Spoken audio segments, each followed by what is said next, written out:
Hello guys, welcome back to our channel, and today we will discuss the eukaryotic cell, in which we will study its uh, cell type, membrane, and all these things.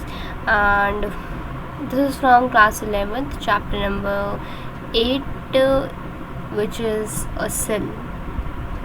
ठीक है, so let's get started guys. तो चलो. So eukaryotic cells include all protists, plants, animals, and fungus. In eukaryotic cell there is an extensive compartmentalization of cytoplasm through the presence of membrane bound organelles. Eukaryotic cells possess an organized nucleus with a nuclear envelope. तो जो eukaryotic cells एक poses करता है एक organised nucleus, plus उसमें nuclear envelope भी होता है, लाइक अ प्रोटेक्टिव कवरिंग. ठीक है. In addition eukaryotic cell have a variety of complex locomotory cytoskeleton structures. So eukaryotic cells have a complex structures of locomotory and cytoskeleton. Their genetic material is organized into chromosomes. The genetic material, which is the DNA, which is organized into chromosomes. All eukaryotics are not identical. Plants and animal cells are different. The animal cell or plants are different as they possess cell wall, plasmids, and large central vacuoles, which are absent in animal cells. So with these characteristics make difference between plants and animal cell. On the other hand, animal cell have centrioles. Animal cells have centriole, but the plant cell don't have it. Centriole, centromere, all these things are present in animal cell. So चलो, it's a diagram, and the first diagram is of plant cell. तो ये है अपना plant cell. तो this is as plant cell, and जो नीचे वाला है this is our animal cell. ठीक है. So there is a huge difference between plant and animal cell. So we will discuss it later ways. Let's discuss about cell membrane. Detailed structure of the membrane was studied only after the advent of the electron microscope in 1950s. तो 1950s में जो electron microscope आया उसके बाद ही एक detailed structure की मतलब study हो पाई, उससे पहले नहीं थी, क्योंकि माइक्रोस्कोप थे ही नहीं और नेक्ड आई से हम इतनी बारीकी से हम नहीं देख सकते हैं. ठीक है. तो meanwhile chemical studies on the cell membrane, especially in human red blood cells, enabled the scientists to produce the possible structures of plasma membrane. These studies shows that cell membrane is mainly composed of lipids and proteins. So cell membrane is composed of proteins and lipids. The major lipid कौन से हैं? Phospholipids, which are arranged in a bilayer. ठीक है, which are arranged in a bilayer. Also the lipids are arranged within the membrane with a polar head towards the outer side and hydrophobic tail towards the inner part. Hydrophobic tails means हम आगे पढ़ेंगे को. This ensures that non-polar tail is saturated hydrocarbons which is protected from the aqueous environment. In addition to phospholipids, membrane are also contain cholesterol. तो देखो hydrophobia एक layer होती है, यहाँ पे दी हुई है नहीं गाइस, तेरा नो मूव डायग्राम से राइट. तो इसमें तो देखो पानी पे अगर हमने क्लास 10th में पढ़ा हुआ है केमिस्ट्री में लास्ट चैप्टर में, अगर आपने देखा हो पानी जो जैसे कपड़ों पे जो गंदगी लगी होती है, ऑयल स्टेन्स लग जाते हैं, तो हाइड्रोफोबिक और टेल होती है. हाइड्रोफोबिक जो पानी की तरफ नहीं गंदगी की तरफ होती है, मतलब जो कि गंदगी को खींचती है. ठीक है. हाइड्रोफोबिक जो पानी से डरती हो, तो पानी से डरती है तो पानी के अपोजिट खड़े होगी ना, मतलब डर्टी एंड पे ये होगी हाइड्रोफोबिक टेल, जो कि पूरे डर्ट को अपनी तरफ खींचेगी और डर्ट को हटा देगी, साफ कर देगी. ठीक है. Later biochemical investigation clearly revealed that cell membranes possess, अब बाद में बायोकेमिकल इन्वेस्टिगेशन से पता चला कि जो सेल मेम्ब्रेन है वो बनी हुई है प्रोटीन और कार्बोहाइड्रेट से, not protein and lipids, it's protein and carbohydrate. The ratio of protein and lipids vary considerably in different cell types. In human being, membrane of the erythrocytes are approximately 52% protein है, 40% lipids हैं हमारे erythrocytes में. Depending on the ease of extraction, membrane proteins can classify into integral and peripheral. Peripheral proteins lie on the surface of the membrane, with the integral proteins are partially और totally buried in the surface in the membrane. ठीक है. An improved model of the structure of the cell membrane was possessed by Singer and Nicholson in 1972, widely accepted as the Fluid-Moissac model. According to this, the quasi-fluid nature of lipids enable lateral movement of protein within the overall bilayer.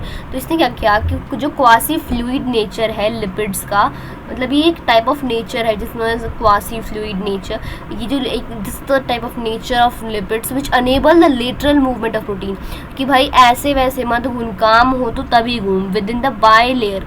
Overall by layer surface पे ये protein ऐसे ही नहीं घूम सकता. अगर काम है तो जैसे कि स्कूल्स में क्या होता है कि कॉरिडोर में नहीं घूमने देते ड्यूरिंग लंच ब्रेक. अभी तो हो गया है कि भाई खाना खाओ और सैनिटाइजर से हाथ धो लो, लेकिन अर्लियर टाइम्स में हम खाना खाने के बाद हैंड वॉश करके फिर हम ग्राउंड में भी घूमने चले जाते थे, राइट.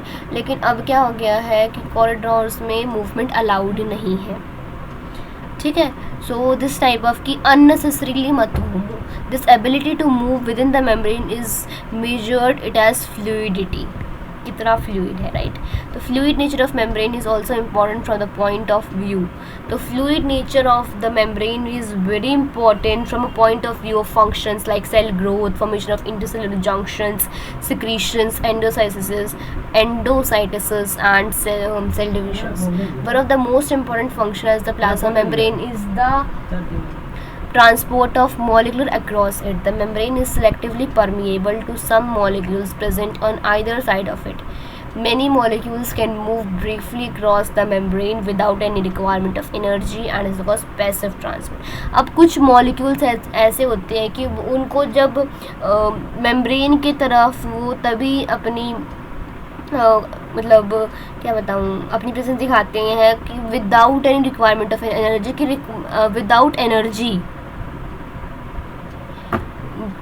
एक सेकेंड यार.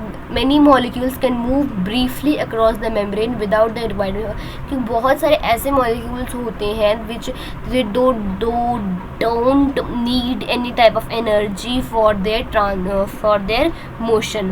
सो this are called passive transport, कि उनको ज़रूरत ही नहीं है एनर्जी की. So neutral solute may move across the membrane by the process of simple diffusion along the concentration gradient from higher concentration to the lower. Water may also move across the membrane from higher to lower.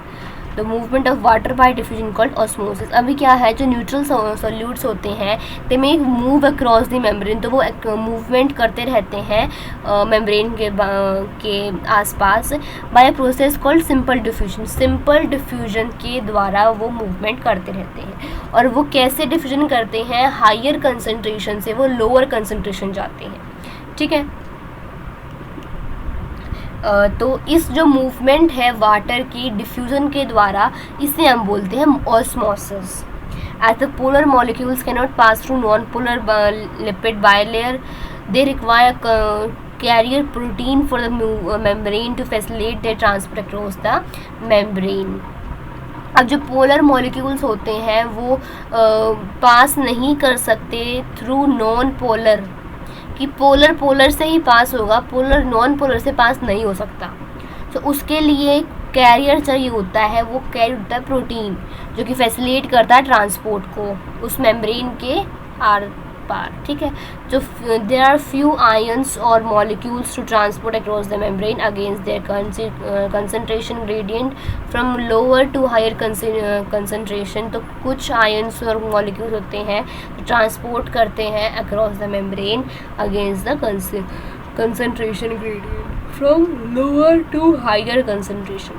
Such a transport of an energy, जो energy transport होती है dependent process, वो इन विच ATP जिस पे utilise, मतलब जिसमें energy use होती है, तो उससे हम कहते हैं एक्टिव ट्रांसपोर्ट, जैसे कि सोडियम और पोटेशियम पंप। पैसिव ट्रांसपोर्ट वो होते हैं जिसमें एनर्जी की रिक्वायरमेंट नहीं होती फॉर देयर मूवमेंट, और active transport which they require energy for their movement, ठीक है। Osmosis, the movement of water from higher concentration to lower concentration by diffusion is known as osmosis, ठीक है। अब polar molecule can not pass through non polar lipid bilayer, ठीक है। Only polar molecule will passes through polar molecules, ठीक है। ये बात होगी सेल मेम्ब्रेन की। अब बात करते हैं सेल वॉल की।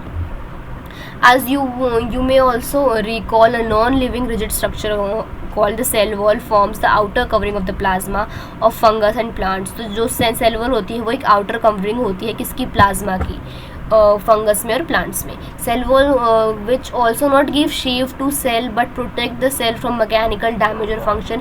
अब सेल वॉल शेप ही नहीं देती बल्कि प्रोटेक्ट भी करती है सेल को फ्रॉम मैकेनिकल और एनी मैकेनिकल डैमेज और किसी इन्फेक्शन से। It also help in cell to cell interaction, provide barrier to undesirable macromolecules. Algae have cell wall, algae जो होती है वो उसके पास सेल वॉल होती है जो कि made up of cellulose, galactans, minerals like calcium carbonate, while in other plants it consists of cellulose, hemicellulose, pectins and proteins. The cell wall of the young plant, जो cell wall होती है young plant की, जो primary wall होती है वो capable होती है growth की, जो ग्रेजुअली डिमिनिश्ड हो जाती है एज द सेल मैच्योर। जब सेल मैच्योर होने लगता है तो वो अपने आप घट जाती है। यंग सेल की जो सेल वॉल होती है बोलते हैं प्राइमरी वॉल। अब जब सेकेंडरी वॉल वो होती है जो फॉर्म्ड होती है आफ्टर मैचुरेशन, ठीक है। तो middle lamella is the layer mainly of calcium pectin which holds और glues the different neighbouring cells together. अब जो मिडल लैमेला होता है लीफ में वो बना होता है कैल्शियम पैक्टेट का, जो कि होल्ड करता है या चिपकाता है दूसरे नेबरिंग सेल्स को। सेल वॉल और जो मिडल लैमेला होता है वो ट्रांसफर करता है बाय प्लाज्मोडेस्मेटा, जो which connect the cytoplasm of the neighbouring cell, जो कनेक्ट करता है cytoplasm of the neighbouring cell. Endomembrane systems, while each of the membrane organelles is distinct in terms of its, अभी क्या है एंडोमेम्ब्रेन सिस्टम, राइट। तो इसके दो नहीं guys. So that's all for today guys.